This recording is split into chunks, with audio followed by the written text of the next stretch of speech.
Viewers, welcome back to Kala's vlogs. ఈరోజు ఒక మంచి ట్రెడిషనల్ ఫుడ్ రెసిపీ స్వీట్ ఐటెంతో మీ ముందుకు వచ్చానండి. అదేంటో కాదు, పొంగడాలు. మేము కూడా ఇదేనండి ఫస్ట్ టైం చేసాము. సో వీడియోని అయితే ఎక్కడ స్కిప్ చేయకుండా చూడండి. ఫస్ట్ అయితే రేషన్ బియ్యం ఓవర్ నైట్ నానబెట్టేసుకొని శుభ్రంగా కడిగేసుకొని ఈ విధంగా కాటన్ క్లాత్ పైన ఆరబెట్టేసుకోవాలండి ఫ్యాన్ గాలికి. మరీ బాగా ఆరిపోనవసరం లేదు, కొంచెం బాగా ఆరిన తర్వాత వీటిని మిల్లు పట్టించి పిండి సిద్ధం చేసుకోవాలి. ఆ తర్వాత ఇప్పుడు పిండి సిద్ధం అయిన తర్వాత స్టవ్ ఆన్ చేసుకొని ఏదైనా గిన్నె పెట్టుకుందామండి.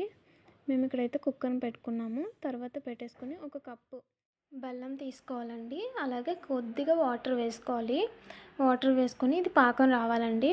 సో పాకం వచ్చేంత వరకు ఈ విధంగానే కలుపుతూ ఉండాలి.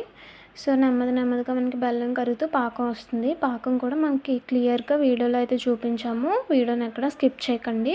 సో చూసారుగా మనకి పాకం వచ్చేసింది. సో తెలుసుకోవడానికి ఒక బౌల్లో వాటర్ వేసుకొని చూసారుగా ఈ పాకం ఇందులో వేసినట్లయితే ఇలా రావాలండి. ఇలా వచ్చినట్లయితే మనకి పాకం వచ్చేసినట్టే పొంగడాలకి. సో ఈ విధంగా వచ్చిన తర్వాత వెంటనే మనం తడి బియ్యం ఆడించి పెట్టుకున్నాం కదా, మిల్లు పట్టించి, అదే బియ్యాన్ని ఏ కప్పుతో అయితే బెల్లం తీసుకున్నామో అదే కప్పుతో ఈ వరిపిండిని కూడా తీసుకొని ఈ విధంగా కొద్దిగా వేసుకుంటూ కలుపుకోవాలండి. సో చూసారుగా ఇలా కలుపుకున్న తర్వాత ఇప్పుడు గోరువెచ్చటి వాటర్, ఎక్కువ కాకుండా తక్కువ వేసుకుంటూ వీడియోలో చూపిస్తున్న కన్సిస్టెన్సీ వచ్చేంత వరకు చక్కగా కలిపేసుకోవాలండి. ఈ కన్సిస్టెన్సీ రావాలి. సో మనకి ఇప్పుడు ఇది రెడీ అయిందండి.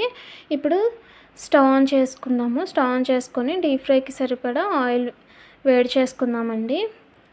సో ఆయిల్ పెట్టేసుకున్నాం కదా, ఆయిల్ కాస్త హీట్ అవ్వాలి. సో ఇలా హీట్ అయిన తర్వాత ఇప్పుడు కొద్దిగా తీసుకుంటే ఈ విధంగా పొంగడాల్లాగా వేసుకోవాలండి. వేసుకొని మనకి ఏంటంటే డీప్ ఫ్రై చేసుకోవాలి. సో చూసారుగా మనకు ఒకవైపు అయితే మనకి చక్కగా అయిపోయింది. సో నెక్స్ట్ వేరే వైపు కూడా మనం చక్కగా ఈ విధంగానే ఫ్రై చేసుకోవాలి. సో ఇప్పుడు మనకి చక్కగా ఈ గోల్డెన్ కలర్ వచ్చేంత వరకు ఫ్రై చేసుకున్న తర్వాత దీన్ని వేరే బౌల్లోకి షిఫ్ట్ చేసుకుందాం. ఈ విధంగానే మొత్తం వేసుకోవాలండి. సో చూసారుగా మనకైతే చక్కగా పొంగడాలు అయితే రెడీ అయ్యాయి కదండి. చాలా స్మూత్గా వచ్చాయి. మనకి ట్రెడిషనల్ ఫుడ్ కదా, ఎవరైనా కొత్తగా చేసేవాళ్ళు, మేము కూడా కొత్తగా చేసామండి కోర్స్. కాకపోతే ఎవరైనా చేసేవాళ్ళు ఉంటే తప్పకుండా వీడియోని అయితే ఎక్కడ స్కిప్ చేయకుండా వీడియోలో చూపిస్తున్న ప్రతి ఒక్క టిప్ని ఫాలో అయిపోయి చేయండి. ఎంతో టేస్టీగా పర్ఫెక్ట్ పొంగడాలు మీ ఇంట్లో కూడా మీరు రెడీ చేయొచ్చు.